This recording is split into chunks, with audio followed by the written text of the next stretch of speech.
Welcome everybody to both sides of the conversation. I'm John Henry, Executive Director. Today is Tuesday, so you know what that means. We're going to have another segment of our hidden gems. Today we have two phenomenal gems. The third one is hiding under the dirt. I don't know. We got to find the third one and pull the dirt off him, see if he's going to come out shining. I don't know. We'll find out as we get through the segment. With that being said, every Tuesday we are here at 7 o'clock. We got off to a little bit of a late start tonight, but every Tuesday we are at 7 o'clock to uplift and highlight our Black and brown businesses, community leaders, and folks that are doing positive things to impact community. I know community last couple of days, y'all haven't seen us. There's been a lot going on. Emergencies happening. Folks haven't been able to show up. A lot going on. But we're here today. This is the favorite show for me on Tuesday. Some positivity, some folks that's doing something to impact community, and we get to see all of our businesses in the community that are doing phenomenal things. So this segment is always a great highlight. But before we get started tonight, a couple things I want to go over with community. I know last week we had folks show up to City Hall to talk about some of the things that's going on with Dreamkeeper, and we got a lot of meetings coming up about the budget with all of the budget cuts. There's a lot of frustration in the community. The economic times that we are in are challenging, not only here in San Francisco, but across this country. Folks are getting hit. Layoffs are happening. So it's a lot of stuff going on. Folks are mobilizing and trying to make sure that folks are advocating for the funding that we need to continue to impact our community. Those cuts affect all of us. It even affects us here at both sides of the conversation. So again, community, we got to continue to work in solidarity and make sure the resources that we have, we get connected with the community. Also, today we had our first Bayview Collaborative meeting. I know a lot of folks been waiting. Again, I apologize. I take that head on. It took us a while to get kicked off, but with all the stuff that's been going on over the last couple of months, it's just been a challenge. But today we had our first meeting. We did kick off. We're looking forward to seeing more folks from the community as we continue to bring our community together and unite as one in solidarity so that we can impact the community as a whole. There's a number of strikes going on across the city, across the country. Nurses are striking. A lot of folks, unions are having contract negotiation issues at the city. So again, community, uplift those folks, get out and support. We need all of the folks in the community to stand up for these changes. Lastly, this weekend, we had a phenomenal event taking our young people to San Quentin Prison. We are building relationship with the Squire program at San Quentin. We are excited to announce we're going to be doing more of these trips with our young people. And again, community, if you want your teenage young man to be a part of this program, to come check it out. Maybe they're going through something. Maybe they having their teenage experiences. Maybe they doing okay, but they're a little shaky. Okay, this program definitely is an eye opener for them, and it's a great event for young people. So there'll be more information coming out for our community. We got families that could come. So again, we're gonna be putting out the information. Sign up, get connected, so that we can continue to transform the minds of our young people. We want to keep them on the right path. So much is going on. So many things that we need to talk about as we continue to have these conversations. We will do that also next month. Okay, it's going to be a dry month on Sunday conversation because of all the holidays that we have on Sundays. So there'll be a number of shows that be canceled because of Mother's Day, Cinco de Mayo, Memorial Day, and then we got the June Father's Day and Juneteenth. So there's a lot of shows that you guys won't see us on the air. We'll still be around, but we'll be acknowledging those holidays, supporting our Latino community. We'll be out at a number of events, Carnival, supporting our Latin brothers and sisters and making sure that they uplifted as well. We want to respect their holidays as well. So with that being said, I'm going to turn it over to Mark, The Voice. How you doing, The Voice? What's going on with you, brother? Well, Bishop, as always, glad to be here. And like you, Hidden Gems is probably one of my favorites. It's always good to be able to showcase and highlight the people who are on the front lines in the community, building businesses, building relationships, and doing impactful things. Community, as always, we love you. We're committed to bringing you the best information that we absolutely can. Glad to be here. Man, nice to see you. And it's always great to be back in space with you all. Sister Io, the queen of the platform, you here. What's going on, Queen? Talk to the people. Yes, we missed you, community. We had a lot of canceled shows, but we are here.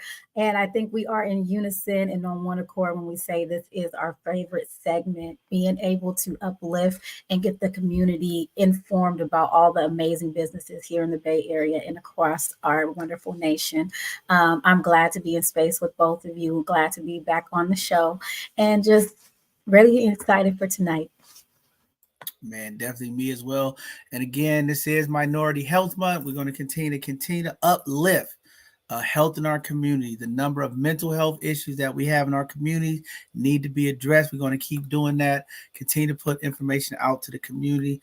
And we're in this together. It's a fight. I have to deal with my own medical stuff. We all have to do it. We have to find ways to get connected and make sure that we're seeking the help that we need as we continue to uplift the importance of health in this month. So with that being said, I'm gonna turn over to Brother Mark to get into the news.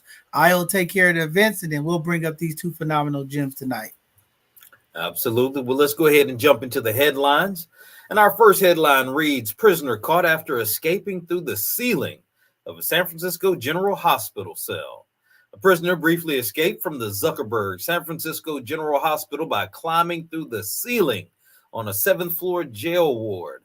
The escape occurred at 9:45 a.m., but was short-lived as the inmate was captured by 10:21 a.m.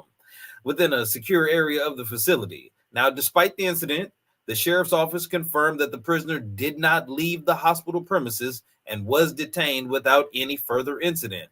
The quick response of the deputies prevented a full escape and addressing the situation within the confines of the hospital. And also in the headlines, Tesla layoff slashes over 3,000 California jobs. Tesla is set to lay off over 3,000 employees across multiple California locations, impacting significant sites like the Fremont Gigafactory. This decision is part of a broader plan to reduce the company's global workforce by 10%, as announced by CEO Elon Musk. The layoffs are attributed to economic conditions necessitating a reduction in headcount to streamline operations and prepare for future growth phases. The affected positions span a range of Tesla's facilities throughout the state, summing up to a total of 3,300 job cuts. And also in news, a gang member with a violent criminal history shot deputy sheriffs say. A Los Angeles County Sheriff's deputy was shot while stopped at a red light in West Covina by a suspected gang member, Raimundo Duran, who was later arrested in San Diego on unrelated charges. Duran is believed to have acted alone and does have a history of violent crime. The deputy, Samuel Aspiro, was saved by his bulletproof vest and is expected to recover fully. Now, Duran is now in custody, facing charges related to the shooting.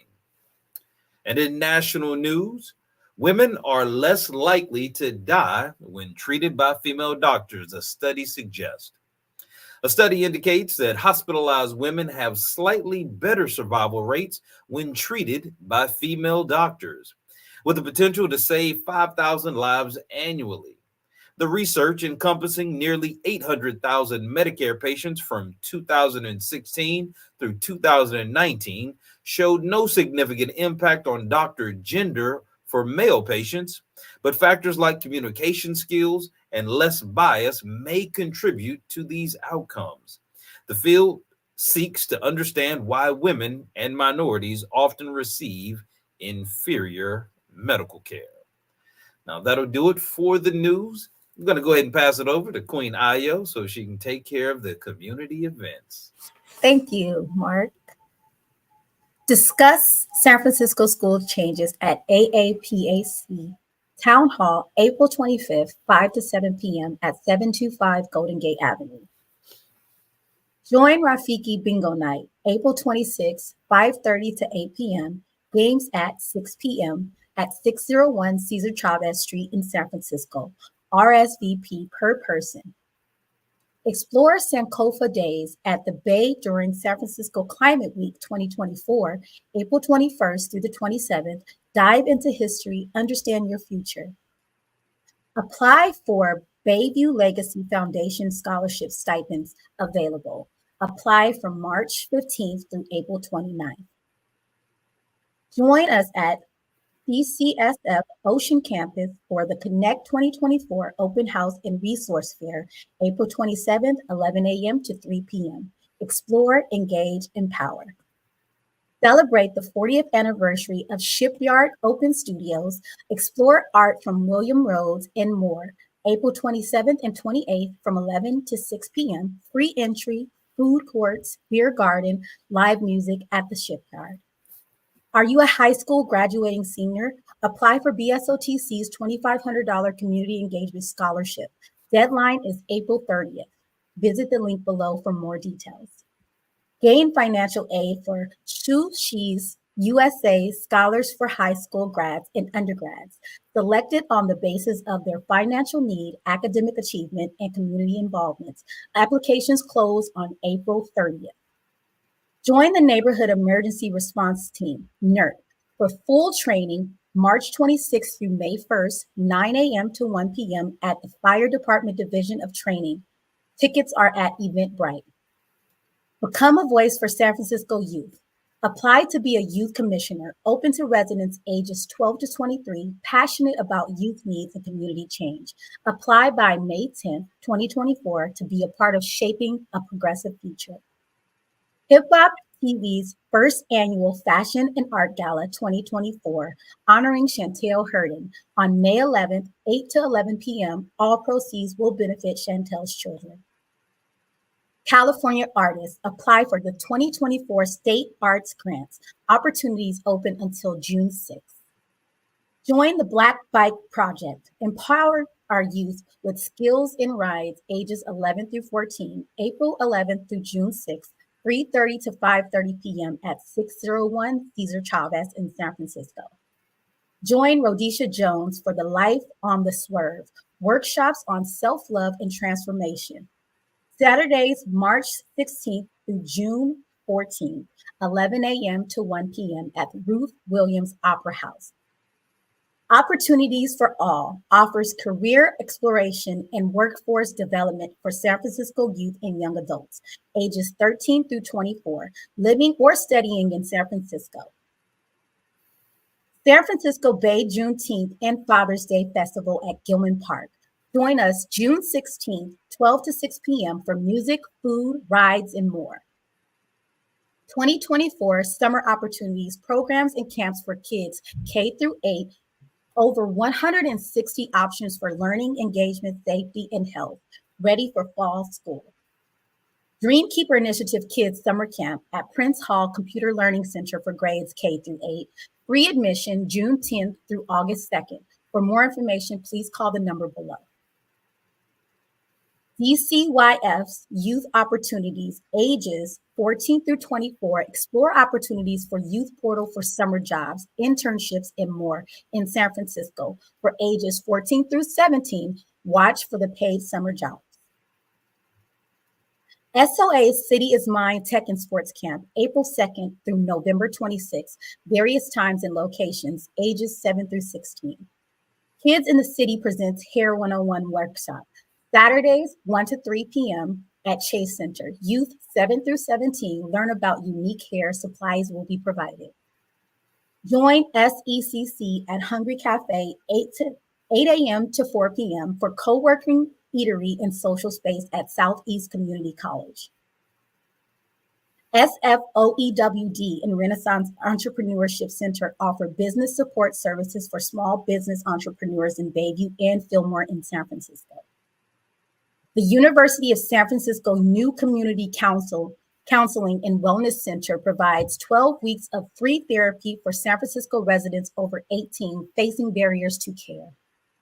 DKI's Senior Home Repair Program offers up to $50,000 forgivable loan to low to moderate income seniors and or disabled homeowners in distressed San Francisco neighborhoods.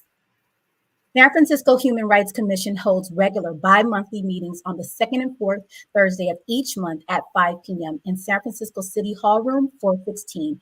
Attend in person or via Zoom. Fathers to Founders Child Support Clinics every Tuesday and Wednesday, 11 a.m. to 2 p.m. at 232 6th Street in San Francisco. Get guidance on child support debt, license holds, custody, and visitation rights. DKI's Down Payment Assistance Loan Program offers up to $500,000 for down payment assistance and up to $30,000 for closing costs. Connect with housing counselors, lenders, and realtors. Walters Wellness Group hosts Sip and Paint Center every first and third and fifth Friday. Unwind and set the tone for your weekend, fueled by tea, creativity, and grounding. Hosted by Dr. Kathia Walters and her team.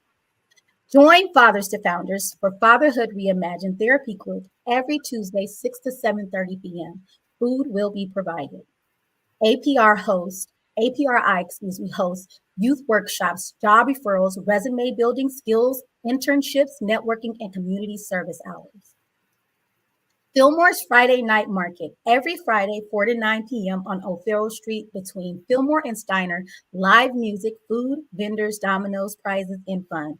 Vendor booths available. Ongoing vaccination sites offers COVID-19 boosters and monkeypox antiviral pills. See the times and locations below. The Community Living Room offers free breakfast and grab-and-go lunch Monday through Friday at City of Hope Cafe. San Francisco Office of Financial Empowerment offers free, confidential one-on-one smart money coaching, financial guidance in English and Spanish, available to anyone living or working in San Francisco. Be a mentor with San Francisco Unified School District's Mentoring for Success. Sign up to volunteer as an individual or group mentor district-wide. Make an impact. Would you like to promote your business, nonprofit, or community impact? Sign up for our Hidden Gems show. Share your expertise on our Educational Thursdays and be a panelist on our Sunday's conversation. Keep up with both sides of the conversation's latest shows and community outreach events. Follow us on all social media platforms. You can also subscribe to our newsletter at bsotc.org. BSOTC welcomes volunteers to join our mission to uplift, support, the community. Make a positive impact. Become a volunteer today. BSOTC invites your support for our podcast and community engagement.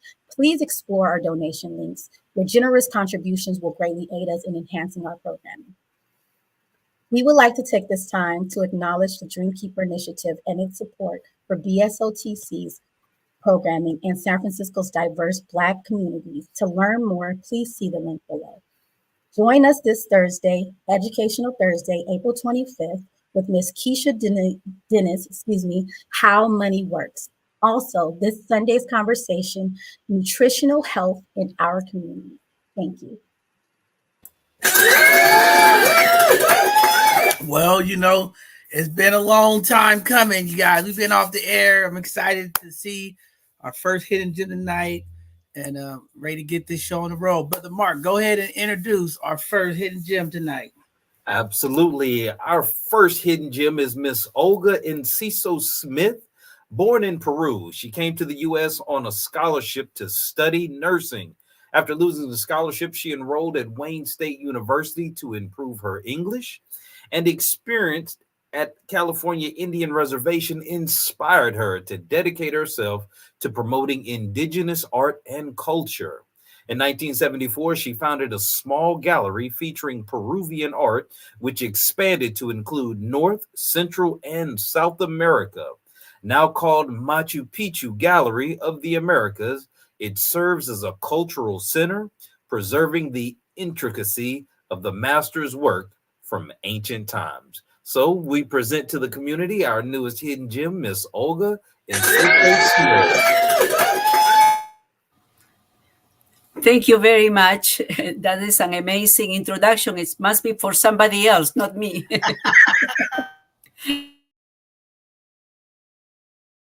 So, Miss Olga, talk to us a little bit about the work that you're doing and how you showcasing your indigenous artwork and the stuff that you're doing for the community. Thank you, John, and thank you, Mark and Ayo. Thank you for having me here. This is an amazing organization that you have, that you lead.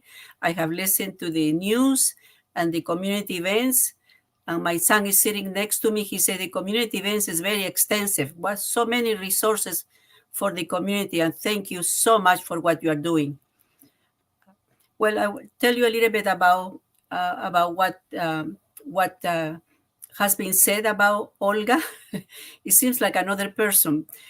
I started in 1974, as I mentioned, but before that, I live and work in an Indian reservation called Pala. It's in Southern California.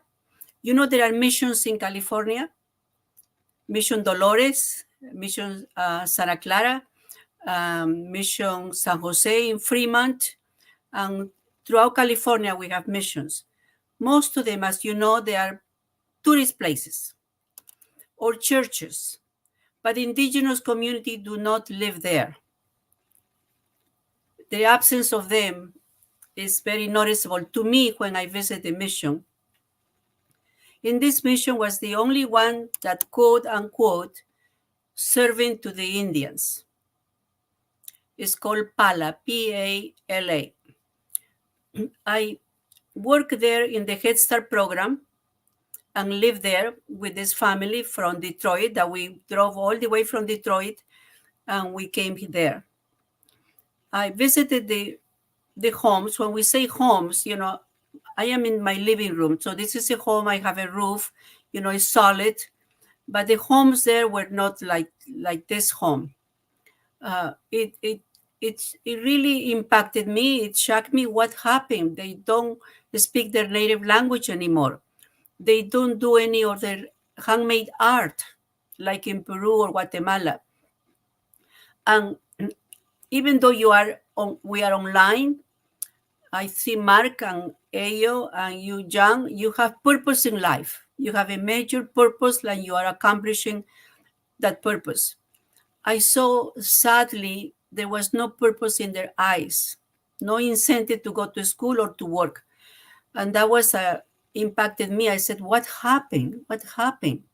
I knew a little bit about history, about the US when I went to high school in Peru, but not to the extent what happened to the indigenous people here. And then I realized, I came up with this realization that, of course, if you are told, forget your language and your culture over 300 or 400 years, you do that. And it's gone. So you are empty. So that's what I saw, what happened there. So I think the Creator put in my mind and in my heart to do something about it. Continue working there, and later we came north to San Francisco, and I lived, continue going to school at night. And then I met my husband, a Canadian, in San Francisco, and I opened in 1974 when my son was 3.5 years old. And I've been doing that ever since. Wow, that's phenomenal information. I mean, you know, very inspiring. You know, I seen somebody put something in the chat.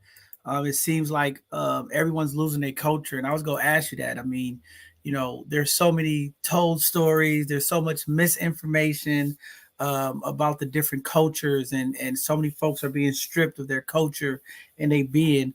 I want to ask you, how important is it preserving the culture? You know, when we talk about the landmarks and the indigenous folks who paraded California, and we talk about all of the, you know, I can't even think of the name now. I'm having Ramaytush, Indian folks, and just all was taking place over time. You know, it seems like the more we try to uplift our cultures, embrace it, there's this push to kind of remove some of the principles, the values of culture. In this art and the stuff that you're doing to host this and to educate folks, you know, what do you think about that? Like, how do we hold on to the truth of our cultures, the historic values, and really educate the younger generation of how important it is to hold on to culture? I think culture is very important. I was born in Peru, and I grew up in Peru. So I'm very thankful to my country that I got free education through public education. And I came at 19 with this scholarship. To come to Detroit, it was the Silicon Valley of the motor industry, Detroit. And I was amazed about the culture there. Unfortunately, I didn't know about Motown, you know, because I live in more in an Anglo community, you know, surrounded. I am so sorry that none of them told me about Motown. And now I am discovering that in the US. So I read constantly about the culture and the history of all of us. It's very important.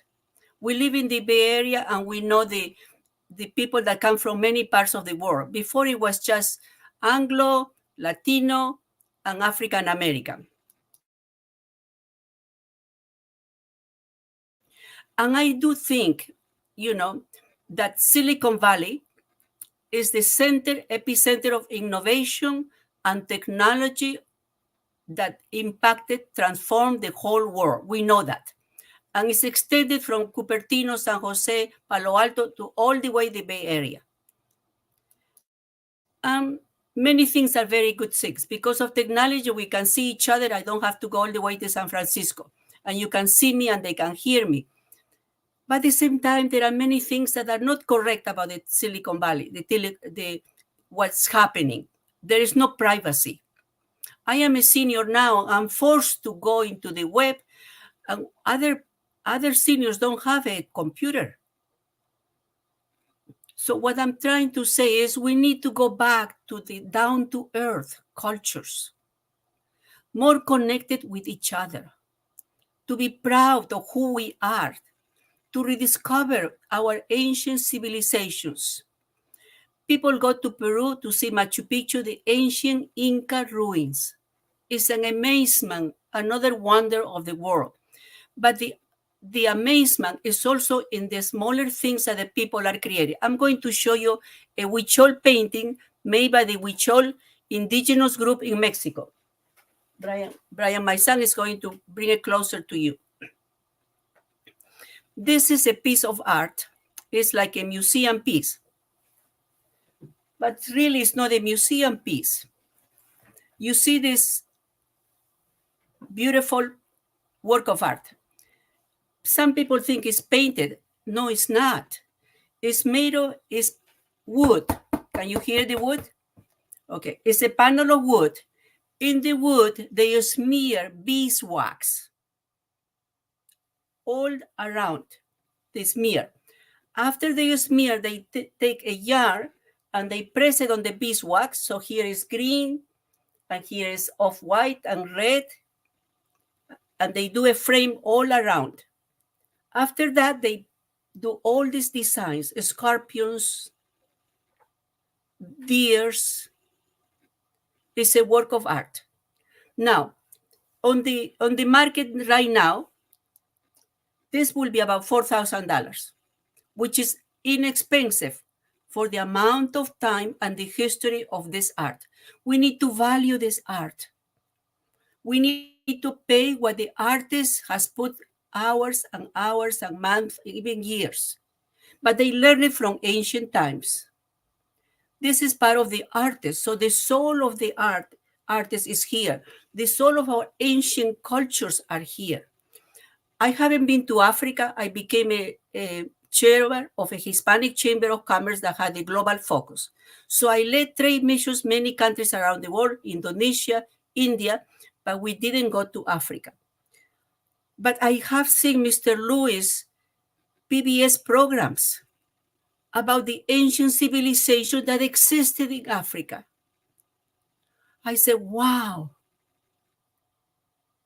So that history, those genes are in us to create wonderful things. Now, I don't like the traffic that is here on the freeways. I'm glad I don't have to go to San Francisco today. If I go at 6 o'clock or 5 o'clock in the morning, it's okay. But it's dangerous the way the people are working. They are so stressed. So if you do some work of art by your hands, you relax a little bit. So I could go a little more about that, the importance of culture. So we need to go back to our ancient wisdoms of our indigenous people. We're talking about climate change. They know how to take care of the earth. They are good stewards. But let's not just talk about it. Let's connect them to our Bay Area. This is the epicenter of what's happened of innovation. Let's go back to the ancient innovation and bring it up to date. Thank you, So I have another question. I think that's very powerful. You said a couple things that really resonated with me when you talk about the elders of the community. That some of the challenges that some of our seniors have with getting access to the technology, being able to retake some of the historic thing and bring it into this digital form. I'm having all of these questions and conversations about historical value and then the future. So I need you to help me with this because I understand the importance of history, where we come from. I understand the importance of holding on to the culture, but we have a real disconnect with the future. And I want to hear from you and get from your perspective, with the art and all of the things that you have, and like you said, we're here in the tech hub of transformation, innovative technology. How important is it for us to hold on to the past but embrace the future? Because I get a lot of time from the elders, they don't want to let go of the past and move into the future. I'm one of those folks. I have influence. I'm always telling people I can't dwell in the past because what's ahead of us is going to also be history, but we need to move to get our community moving forward with the advancement of AI, automation, robotics, and all of the things that's taking place. How important do you feel it is for us to move into that versus where we set our place in history? Because right now, this digital divide that you're talking about is just widening the gap.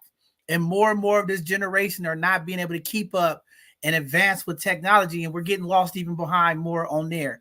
And I just want to hear your perspective on it. And it's, just something that I want to see because I know the elders, they pound and pound and pound about the historic value, but we're not moving forward and we're not passing the torch in a sense so that the next generation can utilize the history and advance the future. Today, yesterday we lost a huge iconic pillar of the community, Reverend Cecil Williams of Glide Church. Phenomenal, historic, social justice mover, committed, right? But when the elders are leaving because we don't properly enhance the young people and give them an opportunity to pass the torch to develop and learn, we lose these folks, these elders in our community, and then there's a gap in our cultures to catch up to where we need to be because of some of the historic values. What do you think about that? I think I understand a little bit what you are saying. I think we need to look the history and learn from the history as an inspiring to learn from them and what we are capable of doing. Like I mentioned, it is in our genes. The Machu Picchu Inca ruins is architectural wonder. Tons of weight of the stones. There is no cement in between. I think we can create perhaps not the same thing, but other things. So it is a place to get inspired, but not get stuck there. Yeah, let me tell you something. Yes. That was what I wanted to hear. Yeah. When we bring, just because I am a promoter of the art and the culture, but the art is very tangible. When we get art, I would like to see these pieces of art in the corporations, in our homes. Maybe I shouldn't say that my age, but I'm 80 years old. And I get up at 5 o'clock in the morning or 6 o'clock in the morning, and I work until midnight in most cases. The only stress that I have is how am I going to accomplish everything that I do? That's the only stress, and it's a major stress. So I only have statistically about 10 more years that I'll be very productive and active. So for me to tell you this is very important because you give me a platform to share what I need, what we would like to work together. We need to work together. I'm not saying that Latinos are better or you are better. We all need to work together and look at the good things about our civilization because not many things were good either. They conquer each other, and we need to put that aside. We need to just work on the wonderful things that they did to make this world a better place. I am now co-founder of the ICANN Foundation to preserve the rainforests of Ecuador. I met a wonderful leader on the platform of the global scene. He was at the UN Nation with Bill Gates. He came to my house 3 months ago, but I had met him 5 years in Washington, D.C. So now I'm co-founder because we need to preserve the rainforests because they are the lungs of the whole world. But it's not just going to be Ecuador, but Peru, the rest of South America, the rest of the Americas, and to the global scene. And there, they have people that are making this beautiful art. They have medicinal plants that are medicinal, that are good for us. Why am I 80 years old, very active? Because I eat healthy. So I don't want to be stuck on the diet that we're eating now that comes from fast food. We need to eat better. We need to move and exercise, be with nature. And the Inca ruins, we think it was a retreat center. I've been there many times, about 20 times, because I used to take groups there and spend 22 days in Peru. It was a cultural center, a retreat center, because the leaders knew that they need to get away and be with the Creator. Now we are living such a fast-paced life. We need to wait. Sabbath is only for the Creator. We need to get back to our Creator. He created you, beautiful Ayo. Look how beautiful this young woman is. And you so handsome. And you, well, I didn't put any makeup, but I'm here. We need to be surrounded by beauty. So let's not get stuck, but get inspired and move. Yes. I love that. I'm gonna make a slogan out of that. Let's not get stuck. Let's get inspired. Because I'm gonna just tell you, a lot of our elders are stuck. They stuck in 1952. They stuck in 1962. And I'm saying, yes, it's a place for it. We have to educate our young people, but we got to move forward. Because the only way we could break this economic change, the only way that we can advance our communities, we have to keep up with times. And most time, Black and brown communities, Latin and Black communities, we're so far behind on the advancement because we're stuck in the past. We're stuck on slavery. We're stuck on the things that's held us back. And we're so afraid to move forward. And I get it. Everybody want to argue. You got to know the past to know the future. And I say, yeah, that's true. But the future is moving so fast. The history is not even going to mean, it ain't going to mean anything. So I like that. I'm going to make a slogan out of that. I'm going to tell you now, I'm going to make a slogan out of that. That's good. But Brother Mark, Ayo, go ahead if you have some questions. Mother Olga, first of all, you are absolutely beautiful. Your spirit, your essence is amazing. Thank you for what you're sharing. As a person who has studied history kind of in my own time, one of the things I've noticed is that there are a lot of historical connections around the globe. The pyramids in ancient Egypt and some of the temples that are in South America and Peru and other parts of the world actually have very identical structure, the way they were built, the way they were designed. So there's a very strong connection historically that we all have. And one of the big things that I've noticed is a lot of times symbols were used in the artwork in ancient times to teach things going forward. As somebody who, again, even in the beautiful artwork, is there a lesson or something in the artwork that you've noticed that you think is a symbol that we should be paying attention to now so that we could share it with our young people going forward? That would be important, that you think people it may see but not recognize? Well, I think in the ancient times, they were already global. I have to go back to Peru because we have wonderful museums there. The museums are so many treasures there. And then you see the ceramics. They didn't have this cell phone that we have now, of course, but they, instead of taking pictures, they will sculpt. They use the clay and they do a sculpture. They will do a sculpture of you, Mark, exact features. So that was the photo that they had. So when I see the museums in Lima, I see these sculptures that are African features or Asian features. So they were already global.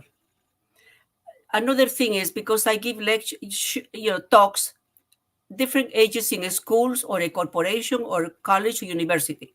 One time they invited to come to a city juvenile hall to come, I think it was Hollister. Would you come and talk to a juvenile hall to the children? Of course, I take all the art and I go there. And I was very scared because they look tough, very tough, probably gang members, but they were young. But I started talking. I said, this photo of ruins are created by, who do you think they created? And they said, extraterrestrial beings. No, that's just a little theory. They were people like you, Mark, like Ayo, like John, like my son Brian, and me, that created that. Do you think they went to school? Yes, they did go to school, not like the classrooms that we have now, but they had to learn and practice and get masters on that. So as soon as I start saying that, that was, I'm talking about 20 years ago. I think 10 years from now, I want one of you to be the first president of the United States that is Black or the first president of that's Latino. And their chests were just went up like this. I could tell the pride. So those messages are for us, like I said, thank you very much, to be inspired, but not to get stuck. What can we do to make this world a better place for all of us? I'm so glad because I have we need to work together. You, from your culture, your ethnicity, and us Latinos. You know how many Latinos we are here in the US? Take a guess, Mark. I would say right now, roughly 15 to 20 million. 60 million. Wow. It is like 2 countries have moved here. But are we united? We live in the United States. We need to get united with you. Because in the Latino community, as you know, we have Asian, we have Afro, we have all the races. Our Afro-Peruvian music is so wonderful. Our food. So we need to get united. And you are the spark that will happen for this wonderful nation that we live in. I came from Latin America. Your ancestors came from long before. Yes, we went through slavery, but now we're free. And who inspired those slaves to travel and to live those situations? It was the Creator. They went all the way to Canada. I love the history, but to get inspired, not to get stuck. No, we live now, and we have a role to play to make a difference in the world.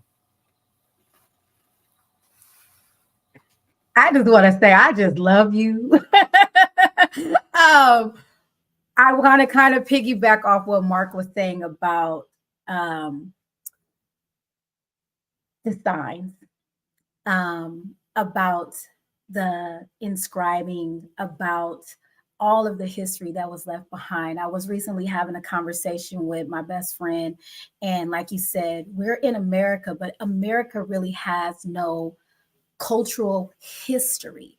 We are a melting pot of so many different cultures here, but we have no unity of a cultural history. I recently also was able to go and visit the Black Hawk Museum, where they have an amazing exhibit of all of the natural indigenous people and all of the cultural aspects, all of their the pottery, all of the engravings, all of the weapons and things like that had, but also they give the harsh truth of what happened to the people of this land.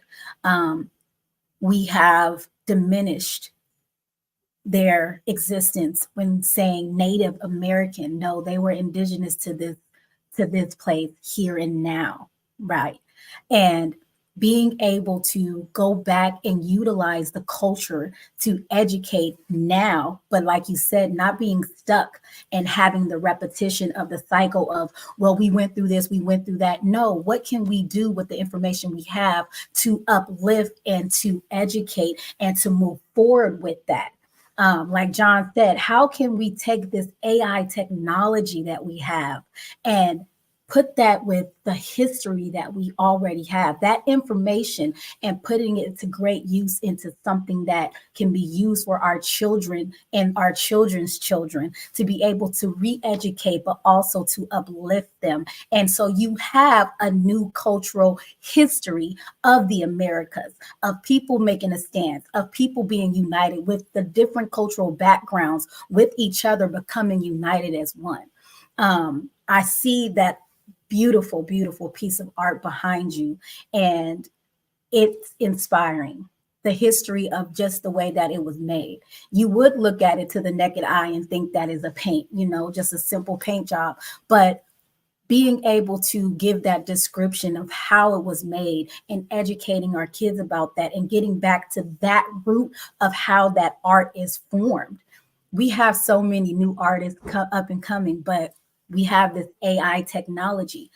How can we put those two together? I think that's a very good question. When I saw a documentary about AI about 3 years ago, I really got very concerned. But I didn't know it would come like a tsunami. Now it's being already here. And I really, to tell you the truth, I don't understand it very well.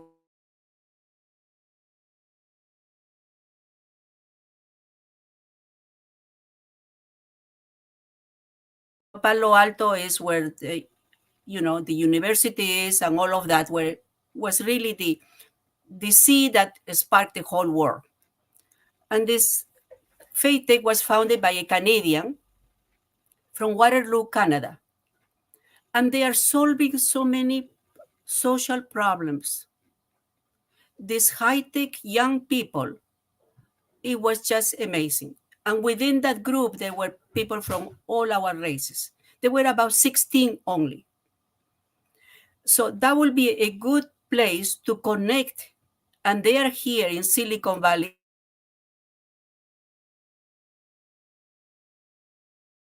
They have groups already in many parts of the world. One of the things they are doing is that they saw a domain where people that want to commit suicide, they go to a domain and tells you how to commit suicide.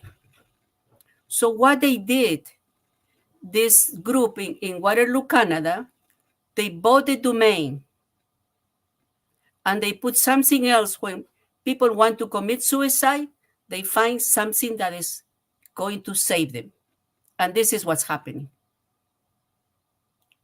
So I think because they are experts in this high technology, working for good, I think we need that. And they see that. They were here and they are staying for about 3 weeks, meeting with investors, meeting with people. And I was totally touched and hopeful of them. So I think North America, US, Canada, and Mexico, we can spark something with you, not ourselves, with you. Wow, very powerful stuff. All I know is you came in here and blowing up the spot on us tonight, community. Great information. I mean, this is so important to our community. We have to continue to work together, and I just appreciate your passion.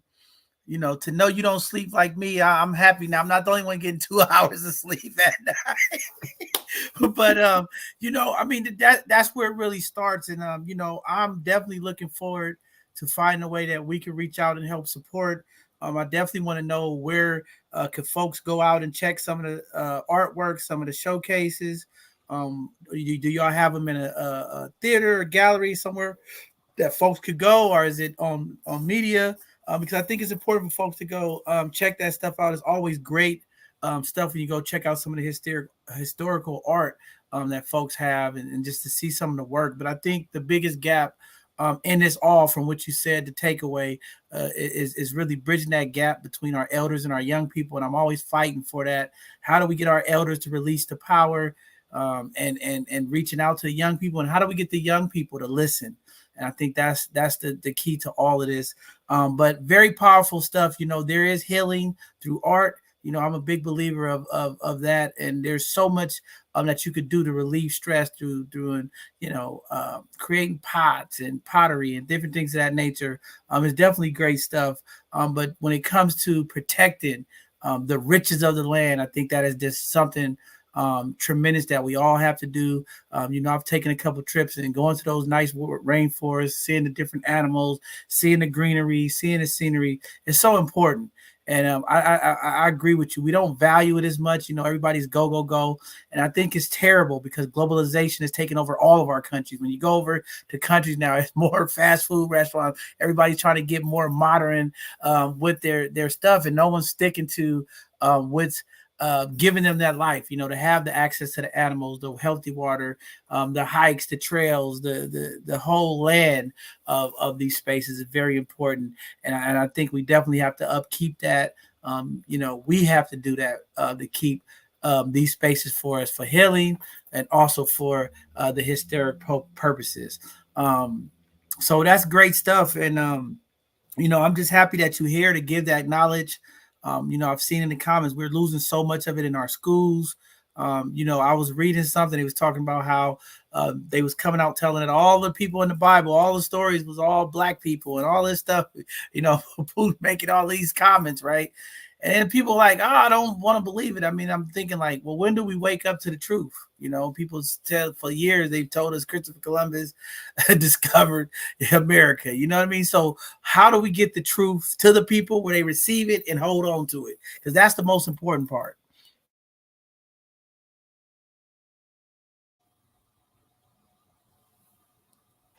Were you asking me, John? Yeah, I want you to tell me about that. We've been told so many lies that Christopher Columbus discovered America, the land was owned by these. How do we get the truth to the people so they buy in? Well, I think we can also do our own research and find the truth. Christopher Columbus we say discovered America. Yeah, that we learn in history. But we existed long before he came. Maybe it was the Vikings that came here before. We don't know. But we have to do our research. We have to get our young people to get their master's degree, their PhD, and do research. Now we have the technology to find out. I'm glad now, at my age, I'm glad he discovered America. Because he found this wide continent where we live. And now we're here. Man. We are one. I have me my bracelet. We need to work together. Another conference I attend, transform our world. Deny let's say the Italians that came here, it was just a business proposition for them. Christopher Columbus was subsidized by the Queen of England, Queen Elizabeth. She's the only one that believed in him. He wanted to get the spices, but he found gold. He found other things. He found us. Here we are. So we need to work together, all of us. The ones that we have color and the ones that have no color. They have to get a tan. And they don't get a tan, they just get red. It's all right. Man, that's very powerful. I'm getting inspired tonight. I'm fired up. I'm going to change the world. Hey, that's what we preach here at both sides of the conversation. We always talking about solidarity, working together. And I'm glad that you're here tonight because we're doing our part to make sure that we keep our Black and Brown community connected. We're always reaching out. And I want to thank all of our folks down in the South Bay that support us. There's a number of folks down there that we've worked with. And New Beginnings is one of those places. And again, we're just going to keep building, uniting community together. It's so important. You know, when you look at all the statistical data, Black and brown community, Latino folks, we are at the bottom of all those lists, and we have to stand together because we have to move as one, because we do have the majority of folks now, and it's just all about organizing, mobilizing, and making sure that people know so that we could go together in one. So, with that being said, Ms. Ogler, I'm just like excited that you are here. Before we let you go, I want you to give any shout outs to any of the folks that's working with you, families, anybody you want to thank over time. I mean, you lived a young, rich life. You know, you have so many memories, and I want you to, you know, shout out some of those people that helped you along the way, and then also give some parting words to our community, because you have so much wisdom, and just want to hear from you before we let you go. I'm just full of gratitude to all of you for having this program and whoever founded this, both sides of the conversation. It has been in my heart for both of us to work together to make this world, the whole world, a better place. But our communities, starting with our own families. Let me tell you about this organic coffee from Peru. It's high elevation coffee. People that taste it say, wow, awesome, because it's grown in this region. And the name of this small company is Grinchos. It comes from the word gringo, cholo. My husband was gringo, he was Canadian. So my son took the name from that Grinchos. Cholo means a person from the Andes who is marginalized in Peru. So he got inspired by his heritage and what he's doing. This amazing organic coffee called Grinchos. Thank you so very much. Economic development is very important because we need the funds to do the work that we want to do. There is so much wealth that God created. We just need to tap, ask and you shall receive, he said. God bless you all and prosperity for all.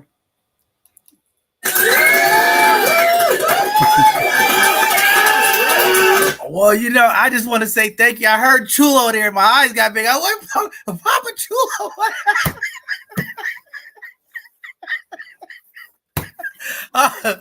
Thank you for being here, Ola. You know, it's a lot of comedy on this show, but thank you for being here. We're looking forward to taking your words of wisdom, your leadership to continue to build solidarity with our indigenous people, our Latin community. We're going to do our part here. We have a lot of partnerships and folks we work with. We do a lot of work. We've done some stuff with Mission Prep. They're a Latino-based school, so we're always trying to bridge that gap between the two communities. And you know, as these economic crunches happen, as these you know, continued job layoffs, like you heard Tesla, it's going to take us because we're the most impacted when it comes to layoff, Black and brown, Latino folks. We got to stick together. I mean, we one community. We have to treat each other and such. We've been the most disparate folks, and it's going to take all of us to do it. So again, thank you for the leadership. Thank you for the amazing art and things that you bring into our community for change. Those are the things that change the narrative. It's stories told in artwork, community. Go check out some of the pieces. Check out her information and look at what's going on. Connect with her. And let's bring this art and all of this information to the forefront of our community so that we can move forward. We know when we learn the past, the future will last. So great stuff. Thank you for coming on tonight. We appreciate you. We'll be reaching out. I want to see if I could get me one of the artists to make me a both sides of the conversation art piece or something. Well, thank you. And we'll be reaching out. Thank you for being here tonight. And we appreciate you, Queen. All right, there you have it, community. Hey, there's a lot of information there. I'm liking that slogan. We gotta make that slogan a reality. Okay, don't get stuck. Get inspired, community. We gotta get fired up. I don't know. So, with that being said, we're gonna go ahead and get to our next hidden gem. It is very important that we continue to uplift the folks who come on this platform, community, get out and support their businesses, get out and support the work that they're doing. It always makes them feel good to know that when they come here, folks in community show up and support them. So with that being said, we're going to bring up this king, this brother Alonzo Zoe. Welcome to both sides of the conversation, King. What's up, y'all? Man, go ahead and talk to the people about you, the stuff you're doing, what's going on. Let people know a little bit about what you're doing, brother. So I have a barbershop downtown San Jose, and we just recently renovated and opened up last year. It's a prime location over there by San Jose State on Fourth and William, and we just I'm working on trying to get the community, especially our black and brown people, to know that we there so we could you know, help out as much as possible. Hence the name, Headspace, because I want everybody to know that they have a safe place to go to, and clear their head, even if they're not even getting their hair cut, just to come and kick it. I'll be having all kind of events and stuff going on, you know what I mean? Just trying to become a real pillar in the community. Man, that's very powerful. I always, when barbers come on and we talk, we got a couple of organizations that I work with here in the city. We got Barbershop Talk. This brother's using his platform. He's a barber to help men with healing and having those difficult conversations. We know as black men, as men as a whole, there's a lot of conversations that happen in the barbershops outside of just sports, reality, day-to-day stuff that's going on. How important is it as a barber? I always say that a barber has just as much influence as parents, just as much influence as community leaders, because you get that one-on-one time. You get the most out of the clients that's sitting there. You're on their head, you're having conversation, you're in their ear. How important is it as a barber utilizing your space to, educate, promote, inspire men that come into your chair or women that come in your chair? How important is it as a barber? I mean, I feel like it's extremely important. There's no way to gauge, how important it is, but I just feel like it's definitely necessary, especially for our youth. You know what I mean? Like we have a lot of people from or I have a lot of kids that come to the shop, you know what I mean? Sometimes they don't really have the most positive influences in their life, like for instance, when I was growing up, I didn't really have a male influence, so you just never know what child might not have that male influence, or that just don't really because me also didn't really listen to everybody. So like sometimes there's certain people that they will listen to, you know what I mean? And somebody who has that control of how you look for the next 2 weeks or so, they might have a little bit more be more susceptible to listen, So I just feel like it's important because, and then not just for children, but just for people in general, because like you said, men, we don't really have a safe place where we feel comfortable, being vulnerable or expressing our emotions and stuff like that. Hence why I named the name, again, our Headspace, because I wanted to create a spot where not just men, children, but women, because they have that whole stipulation of barbershops where,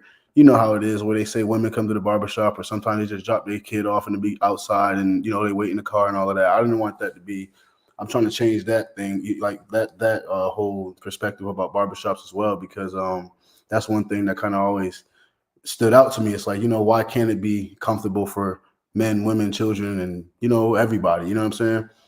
So that's what my real goal is to, devote time to make these events. Like I had open mics or like these cookouts, you know what I'm saying? The things that are going to bring people out, you know what I'm saying? To encourage, having a place to be able to feel comfortable, to be vulnerable, or to express those feelings. And I feel like everybody needs that, you know what I mean? At some point, it's a sense of therapy and everybody needs some sort of therapy. Now I gotta blow up the spot on you now, because you coming in all righteous now, brother. I gotta get down to we gotta have some controversy. The shots gotta be fired. Now there's a phenomenon going on in the barbershops across this country, especially in Dallas, especially in Houston. They got these barbershops where they got women, full of women in there dancing and twerking. Now, you're not going that route, are you? No, absolutely not, man. I feel like that's real. I mean, this is me personally, and I'm not just saying this. You know what I mean? I think it's just degrading, and it's just like, especially for the barbershop space, it's almost like it's distracting. You know what I mean?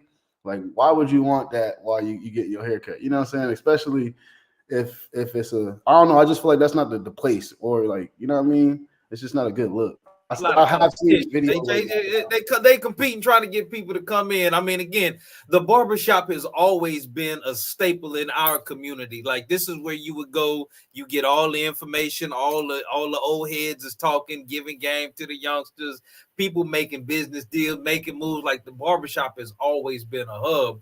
But as I was reading through your bio, you're originally from Syracuse, New York. So you relocated to the Bay 2 weeks before COVID dropped. Man, can you talk about what inspired you to move all the way across the country, and then what it was like trying to set up shop right as the pandemic was jumping off to become a pillar in the community there?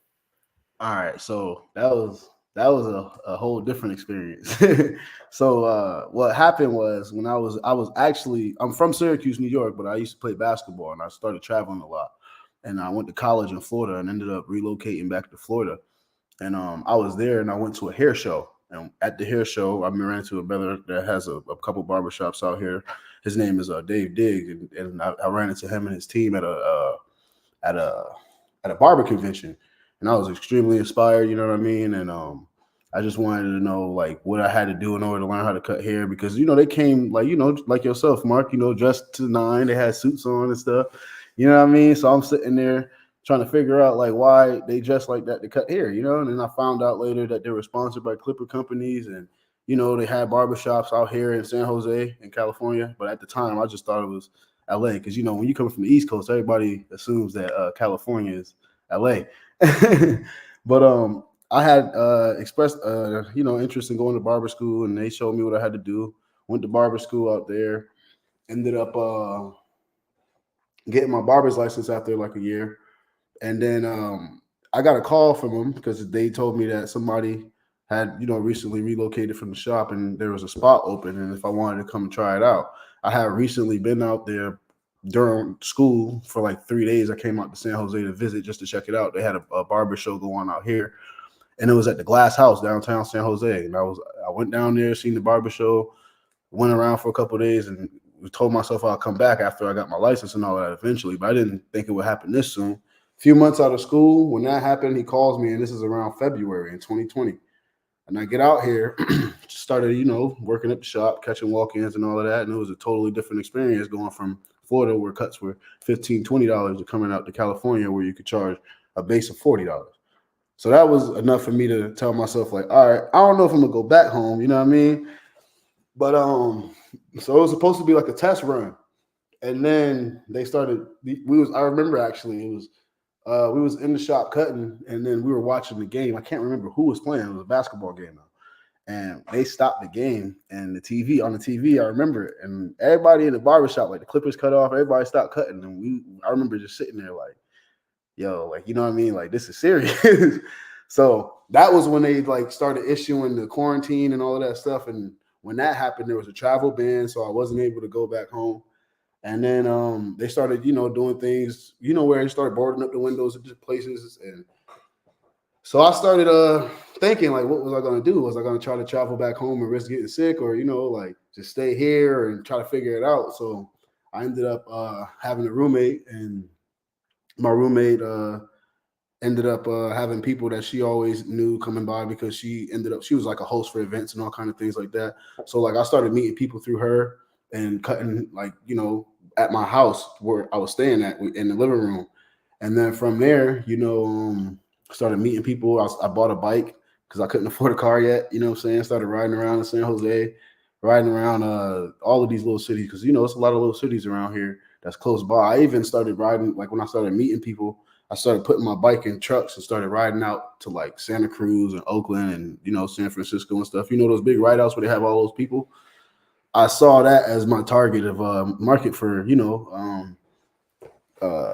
my clients, because I didn't, at the time, there was like not that many people outside, but there were people outside on bikes a lot.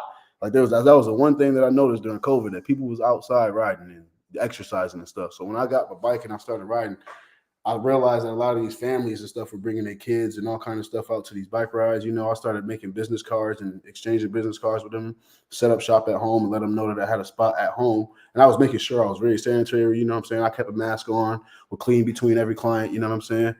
And I was posting like COVID barber, all of this stuff during COVID, just hashtagging it on Instagram. And then that's when I started getting a bunch of people from San Jose, like coming and hitting me up, like, in the DM, like, hey, yo, you cutting hair right now? I'm like, yeah, you know what I'm saying? But like, so I had to keep it on the low, because I ended up getting like a couple calls, you know what I'm saying? Telling because at the time it was like out here, it was like, they had I can't remember what it was called. It was like a COVID team of something, But they ended up calling me and was letting me know, like, hey, we see that you're posting on Instagram, you know what I mean? You can't do that. You're not supposed to be cutting hair. I had my license and everything, so it wasn't like it was illegal, but they were telling me that it was like some sort of restrictions or something. So basically, I just had to stop posting, you know what I mean? I kept doing my thing, and then eventually, the same bike shop that I bought my bike from is connected to the barber shop that I have right now. And it's been there since 1957. So I ended up going in there to hand in bike parts because I ended up getting a car after like a while, saved up some money, got a little bucket. And I wasn't riding my bike as much because I had upgraded it during the time because I needed new brakes, all of this stuff. So I had parts that I didn't need, went back into the barbershop or went back into the bike shop to hand in the parts. And then the guy that owns it, he was like, hey, you still cutting from home? You know what I mean? I was like, yeah, you know. And he was like, well, how would you feel about owning a shop? And I was like, or working in the shop is what he asked me. And I was like, it sounds cool, but, you know, I'm cool from home, working by myself. You know what I mean? Everything's been working out. And then he goes like, well, how would you feel about like working in the shop by yourself? And I was like, what do you mean? And he tells me that the guy that was owning the shop before, he was like 93 years old and he wasn't like, they haven't heard from him. You know what I mean? So I talked, his dad was the owner of the entire building. So I talked to him and did the paperwork. And then after that, I took the spot over. But then, you know, I went in there and I even asked a couple of my clients, I asked them, I said, like, how would y'all feel if I cut your hair here? You know what I mean? I showed them a couple of pictures and they was just like, nah, I'd rather stay at the house, you know what I'm saying? Because I have my apartment set up nice and all of that. And then after that, you know, I just started getting in there. I had one of my clients who's actually a contractor, and me and him, like I started meeting him at the store, and he would buy the supplies that we need. Like he knows how to do. I was like, God bless this man. He knows how to do like, everything from like electricity to like when anything you think of, he could do it. So he was hitting me up and letting me know all the stuff we had to do. We had to buy stuff to clean the walls and scrape down the old paint. We had to have masks and scrape up the old floor. We had to rent machines from Home Depot. You know what I mean? That I found out through other friends. I had several different friends help throughout the process, but like he was the main guy that like helped us keep it together. And throughout like the next 4 to 6 months, I was just in there every day trying to chip at something to, you know, make it more presentable. You know what I mean? And then I got to a point where I finally got all the lights out, got all the new paint up, got a new floor. You know what I mean? And then I put my little barber chair from the house in there and from my little station, started working in there. You know what I mean? This was in about May of last year when I got in there and started actually cutting hair. And then in June, I had like a little soft opening for the community because I DJ as well and I do photography. So I started doing I brought my equipment out there, you know, made a little flyer and told everybody how to vendor out there. And we did like a little, you know, grand opening. And it was cool. You know, after that, I seen a lot of people. We had people from another Black-owned coffee shop, Nirvana Soul. They came and, you know, supported us. And we had a big turnout. There was a lot of people that came out. And then from there, I just had the idea of doing more stuff. You know, we had I forget the Megas. What are they called? The fraternity, the purple fraternity? The Omegas? Yeah, the Omegas. We had them come out for Christmas. They had one of their older guys that dressed up as Santa, you know. So we had Black Santa at the shop, and I have a whole wall for my photography, and I just did free pictures for the community. Had kids there, you know what I mean. The Nirvana Soul again came and provided hot chocolate and coffee, you know what I mean. It was just a good time. Had a whole different group of people that I didn't see before from all over the place, you know what I'm saying. And then I have every time I have these events, I see new faces, you know what I mean. And it's Black and brown, and sometimes, you know, it's all kind of people that come by. So when I started doing that, it's like the more that I do that, the more I like realize that I feel like I'm in the right place, you know what I mean? So I just want to keep doing, like, connecting with people and, you know what I mean, meeting like-minded others so we could keep trying to spread that word, you know what I'm saying? Because like she was saying before, we gotta stick together, you know what I mean?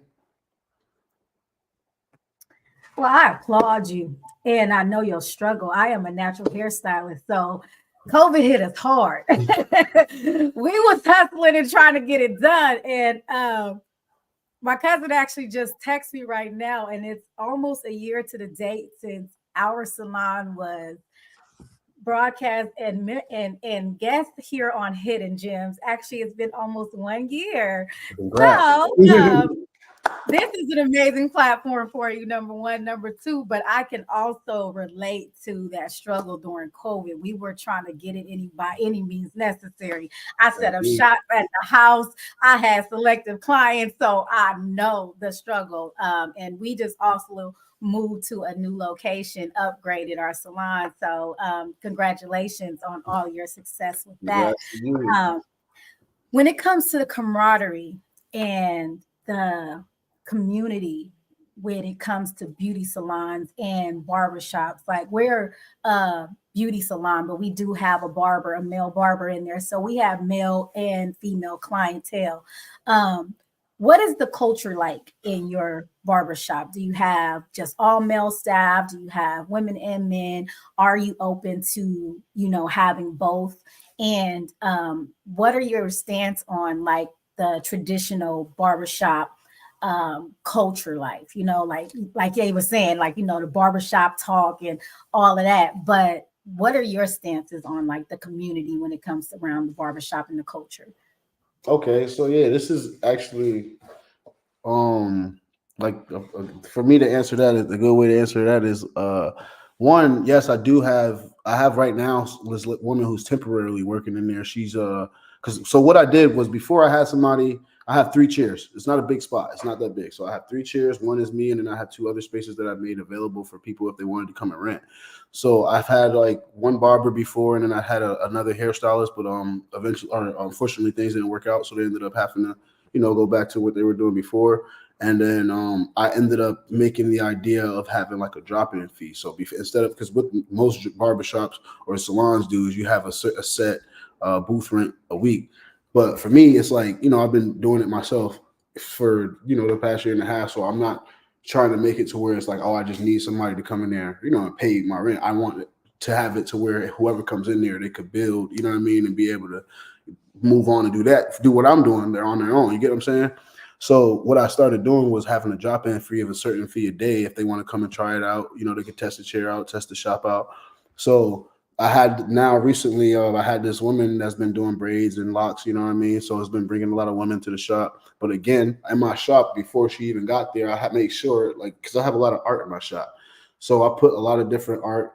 I was raised by Black women. So I always like having the black women art and all of that and around anyway. So I got a lot of different things around the shop to make it like when they come in there, they can see like, oh, okay. We support all of that.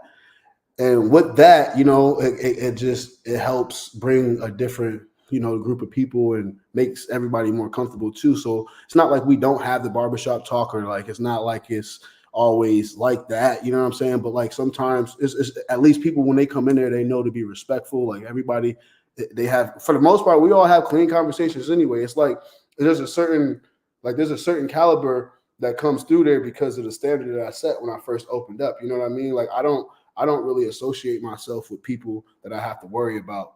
Like, you know what I mean? Like most of my clients too, it's just like most of my clients are professionals, you know what I mean? Or like even the young guys that cut, they're working or going to school or doing something, you know what I mean? Like, and I didn't do that on purpose. It just so happened to be, honestly, the people that are around, you know what I mean? So just really being myself and kind of honing in on the things that I've learned. Cause I've been from Florida to New York. I've lived in Colorado before. I've lived all over the place, you know what I mean? So like I've lived in North Carolina. So I've got all kind of different, like, family orientated or like, just cultural differences. So I just wanted to make sure when I got here that I try to express that. It's only been a year. So like, I feel like in that year, I was just talking about it with my boy here. I feel like I have impacted and touched a lot of people, you know what I'm saying? So I just want to continue to be able to like, I don't know, like make sure like every dynamic is touched, like I said. So I kind of always want to have a hairstylist or a woman, maybe even a woman barber, you know what I'm saying? Just to make that statement. So like they know you could be comfortable in there. And then also I forgot to tell you guys, we had open mic. We had an open mic there, and that was insane. We had a whole group of people. Like I can't even explain to you the different, like how diverse it was. You know what I mean?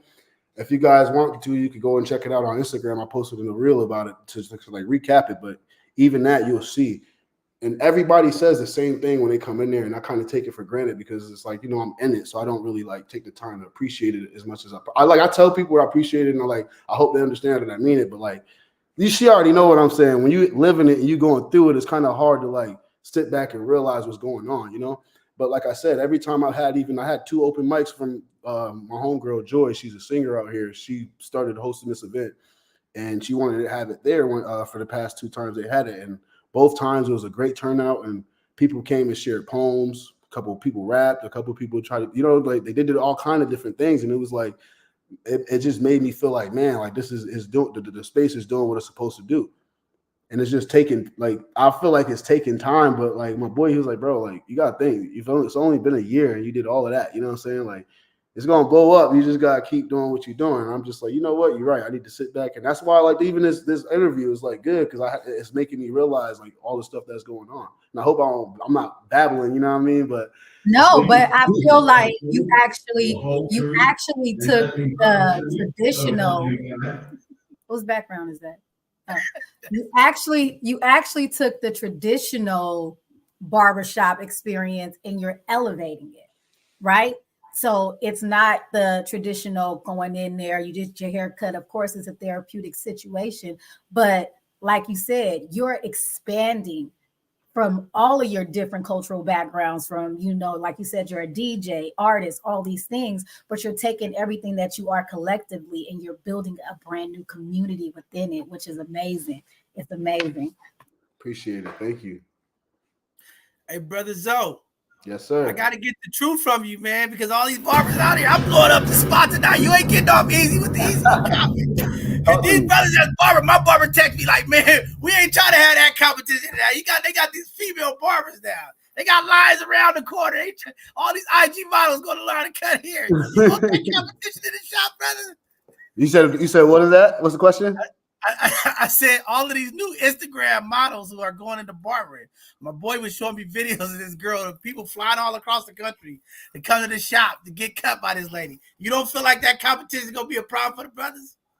Oh, nah, man, because it's just like anything else. There's always something that's going to throw a monkey wrench in the game. You know what I'm saying? It's just all about, like, at the end of the day, that's not the creator of it. Like, I feel like you can't really shake the creativity of like how it was built. It wasn't built off of that, so it'll never.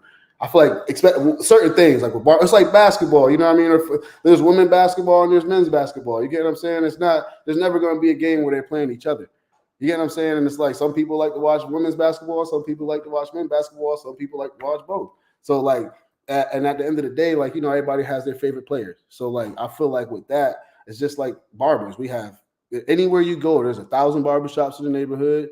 There's Mexican barbers, there's white barbers, there's I've learned out here that I got a lot of Filipinos, you know what I'm saying? There's all kind of different stuff, you know what I'm saying? So what I've learned that there's, different strokes for different folks. Everybody has somebody that they're going to want to go to. You know what I'm saying? Like, for instance, I mean, I'm sure my clients might think that she cute or whatever, but I don't think they want to go to her because she might not cut their hair the same, or they might, you know what I'm saying? It might be something that she's just not doing the same. So I feel like at the end of the day, like, that might be cool to shake up the game or whatever, but it's just another one of those things that make, like the homegirl before, she was saying, like, you just got to kind of learn how to adjust with the time. You know what I mean? That doesn't mean that you have to always conform and do everything that's going on with it. You know what I'm saying? I'm not going to have a girl in my shop doing that. You know what I mean? Because what does that look like when we have children coming in? You get what I'm saying? Children probably can't go to that shop and be comfortable. Certain women not going to want to bring their kids or their man to that shop. You know what I'm saying? Or let their man go to that shop or their husband. You know what I'm saying? So I get it. It's not, but for me, it's not really a threat because I know that the world is big. You know what I'm saying? No, that's definitely cool. I mean, there definitely have been a lost in barbering. It took me a long time. See, I got a bald head. It's hard to find people that do razor shaves. That's I was getting ready to say that. I got something for everybody, man. You come in there without hair, I'll still give you the hot towel, the razor shave, nice little, all kinds of different things that go on. I highly recommend. I got something for everybody who want to come by. Women, men, children, anybody. We'll take care of y'all. All right, that's what I like to hear, man. It took me a long time to get barbers, man. They don't know how to razor shave. They don't do hot towel. But you go to the South, it's funny. You go to the South, and that's like part of the care. You go to the Houston, you go to Atlanta, you go to Carolina. It's just part of the service. California, you got to pay extra for a hot towel. Like, what the heck is this? Well, yeah, see, that's the thing. I learned that too, and that's why I kind of like I have it into where like I have a certain haircut where I do add it in, but it's like with that, I do a whole bunch of different stuff like that. Because for me, The hot towel is necessary for like people that get baldies or that get like, you know, close shaves or anything like that. So I personally set that aside for that. But like if my client, like I have certain clients that does want a hot towel, I have that option. You know what I mean? I don't charge extra for it, but I have a lot of different things that I do for like older clients. You know what I mean? Because sometimes we have older clients that doesn't necessarily want like, excuse me, they don't really want clippers on their hair. Like, you know what I mean? I have older Caucasian clients that just want to do scissor cuts, you know what I'm saying? Or sometimes I have you know, people that just want just a razor, no clippers. They just want a straight hot towel shave, you know what I'm saying? So it's just a matter of being able to stay diverse and, you know what I mean, once again, being welcoming to all hairstyles, all of that, you know what I mean? Now, it's this new phenomenon of man weaves. Are you doing man weaves down there in San Jose too? Not yet. I'm not opposed to it. That might be something I look into doing as I get further into the game. I said they taking it too far. Okay, I see the guy on there glowing. I said I can't do this. I'm cool. I'll keep the ball head. I'm sorry. Yeah, I was gonna say, once mine start going, I might start looking into doing those. You know what I mean? I just cut it off. Once I start seeing my line and go back, I said salute. I'm going all the way out. Just going ball head. Hey, but just want to say thank you for being here, promote your business, and definitely I want to come down there and support you and get me a nice shave because everybody that come on here, we try to support their businesses. I mean, it's just great to see another Black business. You know, anytime that there's Black businesses opening up, I'm always excited because I think it's very important that we uplift and support each other. We talk about the Black ecosystem and how we build it. It takes all of us to spend our dollars to uplift it. So definitely I'm going to come down there. But you got to give me the Bishop treatment. I'm coming down there without an appointment. I'm just going to pull up. Bro, I need to get the chair. Hey, that's another thing too, man. I have that option, but a lot of people getting a little discouraged because I like when I'm there, I have a lot of appointments that be lined up. So you might be waiting a little minute, but I will take care of you and you will be comfortable while you're there. You know what I'm saying? I got my TV set up. We got PlayStation in there. I got the little basketball hoop so you can shoot around if you want it in, you know what I'm saying? And then also I want you guys to please stay tuned because we are going to do a toy drive for kids during right before school. So I'm gonna have a group. We're gonna have we haven't gotten the details yet, but I'm gonna have flyers and stuff pretty soon, and we're gonna sit down and really talk about how we're gonna do it. But we're gonna need vendors and all kind of things out there, and we're gonna trying to make it big so we can get back once again to the community for school. You know what I mean? Man, that's cool. Yeah, definitely connect with us. I mean, any flyers that you have you want us to get out for events, we'll help get them out for you. You're always welcome back here if you want to come on Tuesday before to promote it. We're there as well. But yeah, I'm definitely going to be coming down there to support you because I think that's what it's all about. I try to support everybody across the Bay and beyond. You know, wherever I go, I'm looking for the Black businesses so I can spend my Black dollars with them. But we got to keep uplifting our people. And I think that's so positive to see you doing there. And I just hope every time you get a young brother in your chair, you spit in that game. That's why I always tell the barbers, just make sure when you got them, give them something positive to walk away. Because sometimes, you know, that's the only male mentor influence that sometimes young people get. So you guys are definitely pillars and y'all important to our community. We know the barbershop as we go to feel like, man, have the conversation in a safe space and do the things that we need to do. So with that being said, good brother, I'm going to give you opportunity to give a shout out to any of the folks that helped you along the way. I know mobile barbering is coming up. A lot of folks are mobile barbering as well. So I want to shout out to all the mobile barbers that's out there doing their thing. But yeah, give some shots out and leave some parting words to the community before we get out of here tonight. I mean, also, I just want to really shout out my boy that helped me get it started. My boy Cass, you know, my boy Zach. It's a lot of people, bro. It's a whole lot of people. So I'm just going to say all the friends that helped me throughout the process, you know what I'm saying? Everybody that give me their continued support that come through and continuously get cut and that spreads the word, you know what I mean? That all helps. I give a shout out to y'all for having me here, you know what I mean? And your whole staff for the movement that y'all doing. It's a beautiful thing, you know what I mean? Y'all, I really like want to be in contact with y'all. I would love to come back. I need some merch, so I need to go get on the website and give me some merch. You know what I'm saying? I saw my dog Jennifer because I met her, you know, for a situation. She's been helping me with their program. You know what I mean? And you know, I helped them out with the free cuts the other day, and I saw her with her gear. So it's like, you know, things like that is what it's all about. It's just spreading all of this love, and I appreciate y'all. You know what I mean? So shout out to y'all. shout out to everybody that comes through the shop and anybody that's supporting. Man, go ahead and shout out your shop information. Folks out there asking what's the shop name, how they can find you or catch you. Oh, my bad, y'all. The shop name is Headspace SJ, you know, right here. And if you type in Headspace on Google Maps, it should pop up. And it's also on 487 South 4th Street. It's right over there by the old Spartan gas station. So if y'all go over by San Jose State, I'm about 20 feet from the campus. Man, that's what's up, man. Shout out to Jennifer and all the amazing folks down there in San Jose. I got some San Jose in my blood too. I was an East Sider on King Store. I know about that South Bay. Don't get it twisted, community. But thank you, brother, for being here, man. We appreciate you. Again, I'm gonna get down there, get my hair lined up, get touched up down there. I'm gonna come check you out. And definitely we'll connect. I'll bring some gear with me. We'll find out. I'll come down there, get cut up, and find a way to connect with you. But yeah, shout out to Jennifer. She's doing a phenomenal job of connecting the South Bay, all of the folks, new beginnings. We'll be doing some stuff with her in the future. I know she's mad at me because every time she throw an event, I'm busy and I can't make it. Hey, that's another thing. We was just talking Don't about blow that me too. up, Jennifer. Okay. Yeah, we got her coming to the shop. She's gonna do something at the shop, you know what I mean, to explain what she does for the community and all of that. So we're gonna have a little event for her literally next month. So keep an eye out for that too. I'm gonna have a flyer coming for that real soon. She gonna do a little seminar at the shop. No, definitely. Yeah, I got to connect with her. I told her, I said, you got to get with my executive assistant because every time she do a event, she's like, I need you. I'm busy. So yeah, I got to get down there and support her and support what you're doing, brother. But we will be connecting soon.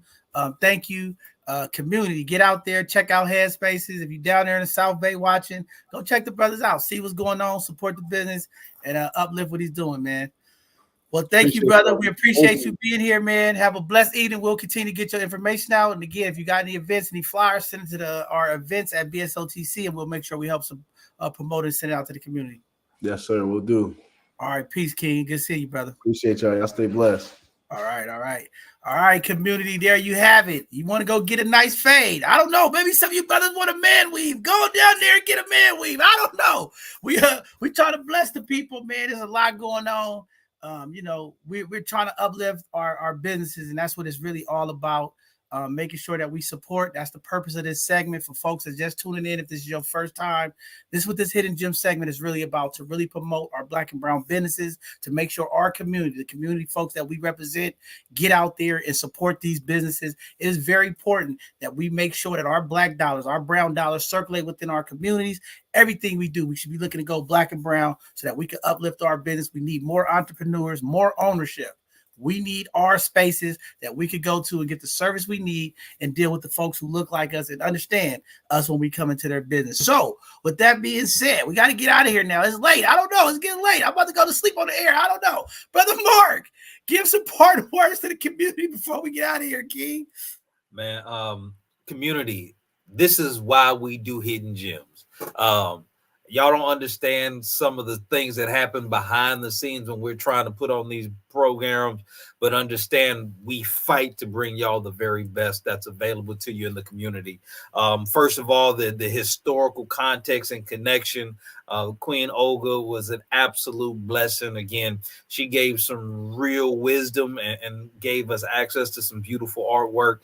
And I can't big up this brother's energy enough. I mean, just to have this kind of drive, entrepreneurship, and example of men being pillars in the community, it's good to see our king stand up and represent. That's why I love Hidden Gems, Bishop. I do. And I'm glad that the show was able to go on as we intended. Man, always great stuff. It's my favorite segment as well. It's just always great to see the Black entrepreneurs dreaming forward, having a dream to run their own business and actually doing it. That's what it's all about. You know, we know in the Black and brown community, we talk about beauty, when we talk about barbering, that's part of our culture. So it's always great. Another great saliner is here. Let's get cute. Miss Aya always whipping up the ladies in the community. Sometimes they walk away. Sometimes they come back with like this. I see the girl. I see the girl today. How do you tell somebody they wig is slanted to the side? I tapped her on her shoulder. I said, "Excuse me, ma'am. I need you to go to Let's Get Cute. Your wig is Please, I hope that sister called y'all. I didn't want to be rude. I was like, Go see Ahio. It's joyful. Let's get cute. You cannot be walking in the community like. Go ahead. Shots fired. Shots fired. The bishop is. It's past the bishop's bedtime, y'all. What a great show. Honestly, what a great show. We had somebody representing the past, gearing and fueling towards the future. And we had a young man changing the narrative, changing the perspective and the culture of what we were used to. You know what I mean? Open mic at a barbershop. Come on, man. It doesn't get better than that. And what Miss Olga said was all inspiring.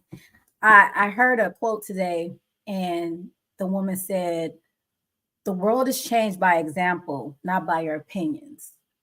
So our opinions of being stagnant and always bringing up the past, but to hear Miss Olga say, why not allow the past to inspire us in what we can gear towards the future? I think that was something that we can put towards so many different aspects in our lives. And Alonzo is an example of that. You know, taking something that was a staple in that community and upbringing, you know what I mean? Like he brought it back. He put it a little more pep into it. He brought a whole different perspective to what the barbershop and the community and the culture can be, and bringing it towards the future and the infinite possibilities in the beauty industry, building community in the beauty industry. Great guests, both of our guests from totally different backgrounds, but one common goal of bridging the gap, bringing the old to the new and inspiring our youth. Thank you guys. Great show. Man, phenomenal stuff. I can't stop laughing over here. I'm just like, this is. We gonna get you one of them man units, okay? we gonna get you one of them man units, okay? We got you. Hey, all I know is the ladies are starting to be mad at me. Okay? Because every time I see hair now, I'm focused. I'm like, hey, you need to go to Let's Get Cute. I was watching that Instagram video where the girl was dancing in the club. Her old wig came up. The girl came and put it back. I was like, y'all, you gotta go to Let's Get Cute. That's what friends are for. It is so. I thought it was my head. There's like, she got a boss. I don't know. Let me stop, comedian. I don't know. I've been acting up for a long time. I got to stop now. Hey, well, with that being said, this has been a great show. I know it's been a couple of days we haven't been on the air. As you see, we needed that break because I can't pull it together. I'm always causing havoc on this show, blowing up the spot. I can't get it together over here, comedian, but we did it. We made it through another show. We didn't have to kick nobody off tonight, and we didn't have to, do anything crazy tonight. But it's been a great show.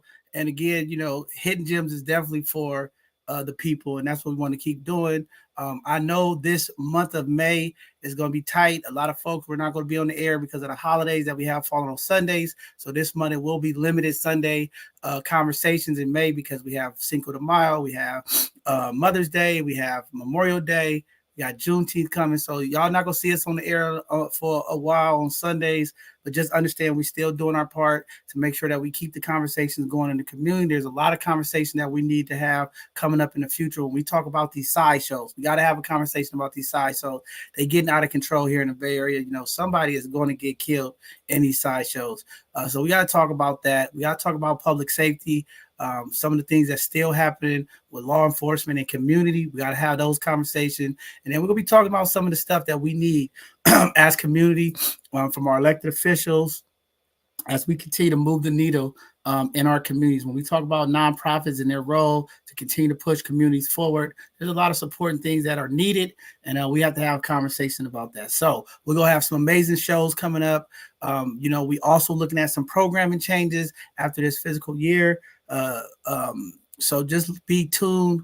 We'll be looking at some programming changes and things of that nature, but stay tuned, community. We're going to be here. We're going to continue to uplift the people. We'll continue to support the people. Thank you to all of the folks that came to the Bayview Collaborative today. I got to say it again because it takes a little start to move things forward. And we're going to keep growing and keep doing what we need to do. We will bring the people together. We will find a way to break down these gatekeepers and these folks who continue to try to divide our community. We want to bring our communities together, and we'll do it one meeting at a time, one community member at a time, one business at a time, as we want unity in our community. So with that being said, y'all know what time it is. It is time for the bishop to get a benediction before we get out of here tonight. I have to give it. It's a great one tonight. I don't know. I'm going to keep it soft. I'm going to keep it smooth. I'm going to keep it straight, okay? I'm not going to let the man weave get crooked tonight. I'm going to keep it straight, all right? With that being said, community, tonight we had two phenomenal hidden gems. I mean, when you talk about the importance of the past, Miss Oakland came here talking about what's going on in Peru, how she made her adventure here to America, the amazing artifacts, the historic information that is needed in order to move our community forward. We must understand the past, but we must march into the future. I heard a quote that stuck with me. We can't get stuck. We must be inspired. Or however it go. Maybe it was wrong, but I don't know. I'm inspiring people. I don't want to get stuck in the past, and I don't want you either, community. We must move forward. There's a number of things that we need to do in community to have success. We must bridge the gap between our elders and the young people. We must give our elders the respect, the love that they desire and they need. We must listen to the young people. Together, we can move our communities forward. It is important to preserve our culture, our history, our things that we do. We must keep them alive. We must continue to uplift them and make sure that the community knows the importance of it, the value, and what it means to us as one. So with that being said, we will continue to uplift the culture, the folks that do the work to keep our historic history and information together. We must support them and uplift them, and just thank you for the great work that she's doing in San Jose, uplifting that. And just her spirit, her energy got me going tonight. So thank you to her and community. Get out there, go check out some of the artwork, see what's going on, be a part of it. That's what it's all about. This is why we bring these folks on here, so that we can go out and support the work that they're doing. Lastly, we had the phenomenal brother Zoe here. He's a business owner. He made it through the pandemic. Some people didn't make it through the pandemic, but he made it. He's starting to bring a space of healing, a space of peace, a place where you can come and relax for all. Not just men, women, everybody's included, the children as well. Go get a nice taper. Go get a fade. Go in there and get a shave. I don't know, whatever you need. Go down there and check out the work that he's doing. Support the Black business. Go down there. Make sure you get connected with this brother, because that's what it's all about. Also, go support Let's Get Cute. Ladies, if your wig is tilted to the side, Let's Get Cute is open. Go get tightened up. I see some 12-inch eyelashes. One half of it wasn't on. I don't know.